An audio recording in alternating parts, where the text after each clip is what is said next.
The idea of getting chip implants is sometimes a little shocking to people. Someone called me Electric Jesus. Yeah, I like to think I have cyborg upgrades.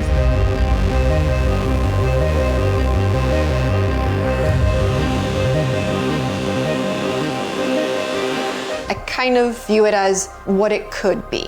I think that starts with the curious mind. Microchip implants have been used in the medical field for decades, but now an estimated 100,000 people worldwide have non-medically necessary chip implants, sometimes called biohacking. They can be used for security reasons, to unlock a door, share information, start a car, and more. For Brut, I'm in Seattle, Washington to meet up with software engineer Amie Dansby to learn more about how she uses her chip implants and watch as she has a new one installed.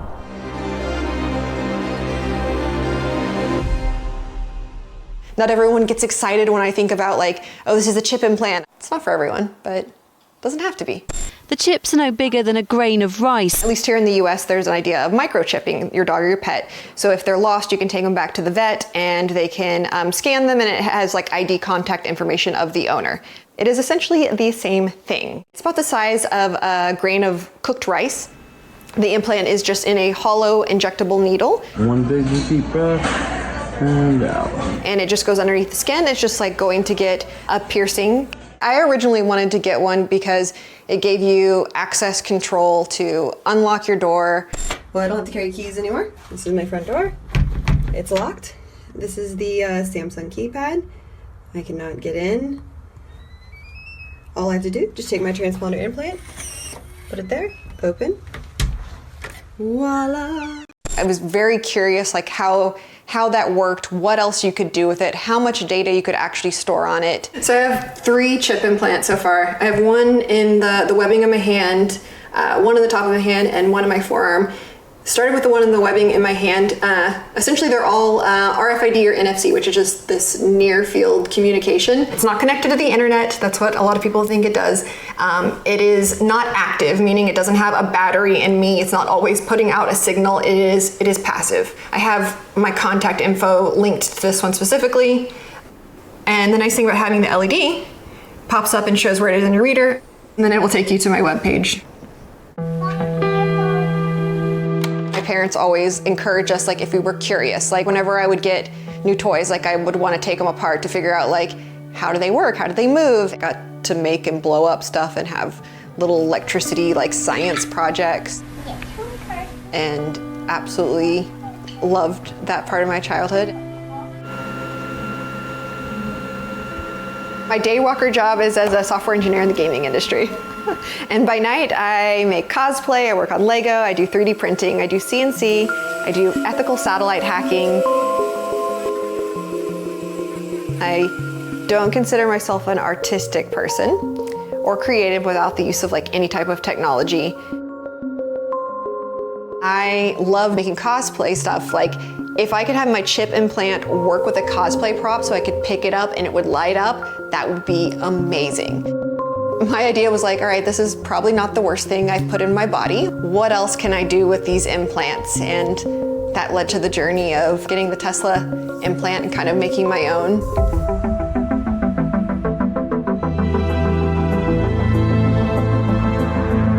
I hadn't seen anyone do this before. It's not something you could just go to the internet and type into a search engine. So when I got my car, they came with these valet keys, and very similar. People see, maybe it looks like a hotel key, but there is a NFC chip inside of this card. But the biggest thing for this was the antenna, and I needed the antenna to be able to read and communicate, because same as this and same as my chip implants, there is no, it is passive. There's no battery in this. So you have to be very, very close. So for scale reference, this is the size of the other 2 chip implants that I currently have in my body. The Tesla one, for scale, is the size of this Lego minifig. Not the width, but the length of it. So I took the original Tesla Valet card and I melted it down in acetone. I extracted the chip that was in the card and then created my own antenna, and then encased that in a biopolymer, which is safe for the body, and then had that injected underneath the dermal layer of my skin. Sometimes it's kind of hard to tell, but you tap it here and then you would open the door like that. key is in me, so I would tap behind the cup holder to authenticate, and then I would be able to drive once I put on my seatbelt. So when I worked on the Tesla hack, I got some backlash from this wonderful place called the Internet. Some people said, oh, so now I don't have to steal your car keys, I can just chop off my arm. I'm like, sure, murder and Grand Theft Auto, like, it's just very hard when people send you hate mail. Somebody sent me ripped out pages from the Christian Bible, which already seems malicious. So the part that they highlighted and sent and said, unless he had the mark, which is the name of the beast or the number of his name, this is called for wisdom. If anyone has insight, let him calculate the number of the beast, for it is man's number, his number is 666. A woman clothed with the sun, with the moon under her feet and a crown of 12 stars on her head. She was pregnant and cried out in pain as she was about to give birth. The dragon stood in front of the woman who was about to give birth so that he might devour her first child the moment it was born. She gave birth to a son, a male child, who would rule all the nations with an iron scepter. So they sent me a pregnancy test, essentially saying that I'm like the downfall of this woman and the dragon or something. I don't know. Very, very weird. Then followed by like really nice stuff from little girls that I inspired for STEM or for Lego stuff. Like the letter from like the kids, like that's neat. Like when people say like, hey, you inspired my kids or you inspired my little girl that they can dress up and, you know, have representation of what they want to be and still do the things they love. That's pretty neat. So I can see where we're going. So we're heading to get chip implants with Kat. This chip will do everything from payments to authentication to YubiKey, two-factor authentication, and your Tesla. I did do some measurement on this chip size. It is not quite as big as a Lego minifig, but it is in a diameter, so it's a circle. I think it's like 22 millimeters. So I'm assuming it will have to be done with some incisions or stitches. Don't typically like pain. I know it seems ironic, but when you want something, the pain is very different, I feel. Hi. Hi. Nice to meet you in real life. We have a lot of mutual friends who are in cybersecurity or InfoSec and stuff. Yeah. No, I'm a developer advocate. Oh wait, I think I did know that. So, all right. I'm gonna go first, that way Kat, we can have shared trauma. Thank you, I appreciate it.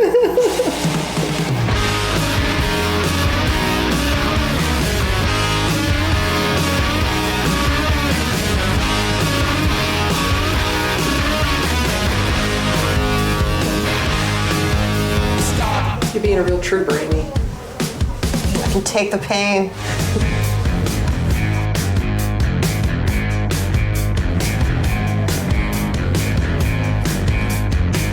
What was worse, watching it before and knowing, or no? No, it wasn't bad at all watching you.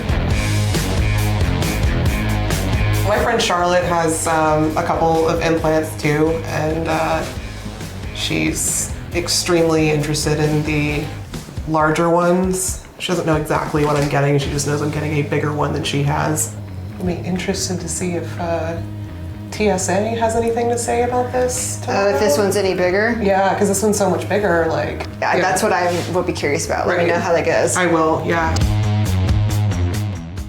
Most chips can be installed quickly with an injector or a piercing needle, but the new chips that Amie and Kat are getting are a larger experimental chip that require an incision and stitches. We did damn big, I'm so excited to I play know. with it. He's like, does the LED work yet? I'm like, probably not, I'm like too bloody. Yeah, too bloody, too swollen. Look, I'm red. Ah! Oh, it's already way better than my Tesla one. The LED indicator is like super helpful. Yeah, it's flashing green. It's so cute. Let me see. That's so dope. Yeah, here's yours. It's not a new technology. Like, It's been around a very, very long time. Yeah, and having these things is why the people who think that they're sneaking like 5G tracking chips into vaccines. Be like, I wish. I wish. I wish. Holy crap. People always think that those chips are like connected to the internet at all times, right? Like they're powered and they are connected to the internet and somebody's tracking you remotely. Oh my God, that would be so sick. That's what. Like, sign me up. There's also been, I've had good discussions with people. I'm like, all right, no, it doesn't connect to the internet, but if it did, would you put one in like your kids or something like that? Like, is that, and then that brings up thing whether it's an invasion of privacy or is it like a security, like the moral, ethical, I guess there's some political arguments that come in there. I do think that that's unethical because it's too easy to abuse. But that's the point. Like having those good conversations come from this. I feel for sure. Or like just putting like a different thought process in people's mind at least. Like be like, I'm not trying to like put one in you or like get you to join my non-cult. But yeah. No, this thing is like, for me, it's strictly like it is a security thing. Because if you have to cut off my arm to like get my one-time passwords, then I know, baby, you earned it. That's what people say for my car. They'd be like, oh, so now we have to like cut off your arm and it's Grand Arm Auto or something. I was like, yes, well, one becomes like murder and one is like just like stealing my keys. Yeah. But also it's just kind of cool. Oh, it also has an LED. Yeah. It's so cute. It's just cool.